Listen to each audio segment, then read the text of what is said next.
सूचना केवल हमारे विचार हैं, वित्तीय सलाह नहीं। निर्णय लेने से पहले खुद शोध करें। किसी भी लाभ या हानि के लिए हम उत्तरदायी नहीं हैं।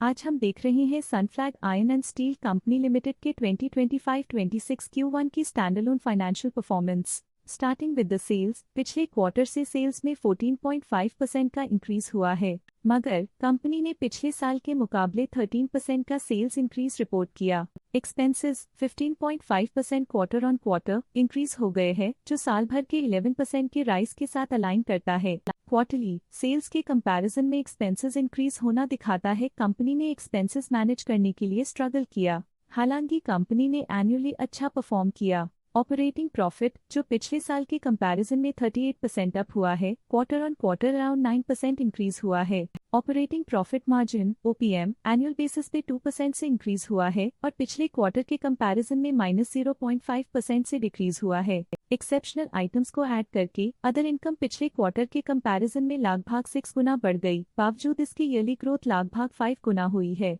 इंटरेस्ट एक्सपेंसेस पिछले क्वार्टर से -6% डाउन हुआ, लेकिन ईयर ओवर ईयर डिक्रीज -4% हुआ है। डिप्रिशिएशन कॉस्ट में 2% का क्लाइम देखने को मिला और ईयरली बेसिस पे 4% का इंक्रीज देखा गया। प्रॉफिट बिफोर टैक्स एनुअली 131.5% बढ़ा, लेकिन प्रीसीडिंग क्वार्टर से 48% बढ़ा है। इस साल कंपनी ने 21.5% टैक्स पे किया और क्वार्टरली कंपनी ने 24% टैक्स पे किया है। नेट प्रॉफिट ने ईयर ऑन ईयर 125% का इंक्रीज दिखाया, लेकिन लास्ट क्वार्टर से 45% का इंक्रीज हुआ है। इस क्वार्टर में कंपनी का परफॉर्मेंस काफी अच्छा रहा। वहीं अगर एनुअल एनालिसिस की बात करें तो इस साल कंपनी का परफॉर्मेंस काफी अच्छा था। अर्निंग्स पर शेयर EPS में साल भर में अप्रॉक्स 2 गुना का इजाफा देखा गया, जो कंपनी की बेहतर परफॉर्मेंस को दिखाता है। लेकिन क्वार्टरली में 45% की बढ़ोतरी भी नजर आई। इस क्वार्टर में कंपनी का EPS काफी अच्छा रहा। Sunflag iron and steel company limited के फाइनेंशियल स्नैपशॉट को रिव्यू करते हुए कुछ मुख्य ट्रेंड्स सामने आए हैं, जो कंपनी की परफॉर्मेंस पे रोशनी डालते हैं।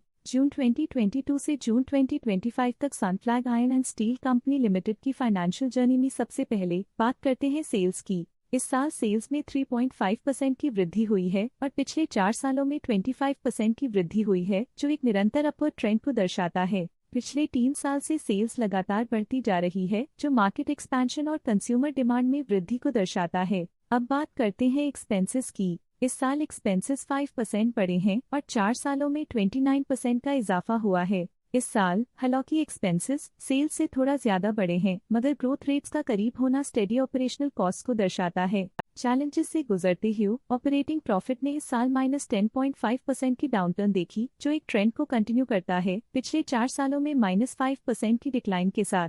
एक वृद्धि के बाद पिछले 2 सालों से ऑपरेटिंग प्रॉफिट गिर रहा है, जो कुशलता बनाए रखने में चैलेंजेस को दर्शाता है। इस साल नेट प्रॉफिट में 36% की वृद्धि के साथ पिछले 4 सालों में -81.5% की गिरावट हुई है। लगातार 2 सालों तक प्रॉफिट में कमी के बाद इस साल नेट प्रॉफिट में हुए इजाफ ने एक टर्नअराउंड का संकेत दिया है, जो स्ट्रेटेजिक रीअलाइनमेंट्स का असर हो सकता है। इस साल EPS में 6.5% की वृद्धि हुई, हालांकि पिछले 4 सालों में -86% की गिरावट देखी गई है। लगातार 2 साल की गिरावट के बाद इस साल EPS में वृद्धि प्रॉफिटेबिलिटी में रिकवरी के शुरुआती साइंस देती है। चलिए अब बात करते हैं शेयर होल्डिंग पैटर्न की। Sunflag iron and steel CO की शेयर होल्डिंग रिपोर्ट्स कुछ इस प्रकार की हैं, जो अननोन 2025 के तक चलता है। ये रिपोर्ट कंपनी के शेयर्स की डिटेल्ड जानकारी देता है, जिसमें promoters, promoter groups, foreign investors, public investors और सरकारी एंटिटीज शामिल हैं। पब्लिक हेल्थ शेयर्स का परसेंटेज 2025 के में 48.21% से 2025 के में 48.05% तक डिक्रीज हो गया।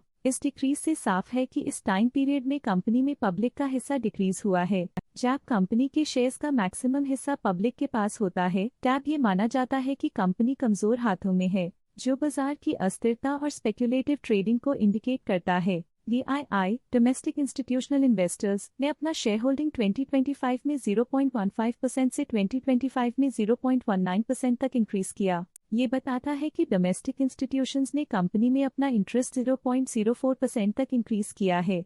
FII फॉरेन इंस्टीट्यूशनल इन्वेस्टर्स ने अपना शेयर होल्डिंग 2025 में 0.48% से 2025 में 0.6% तक इंक्रीज किया। ये बताता है कि फॉरेन इंस्टीट्यूशंस ने कंपनी में अपना इंटरेस्ट 0.12% तक इंक्रीज किया है। ये था कंपनी का करंट शेयर होल्डिंग पैटर्न। आज के लिए फाइनेंशियल सेक्टर में इतना ही। देखने के लिए धन्यवाद।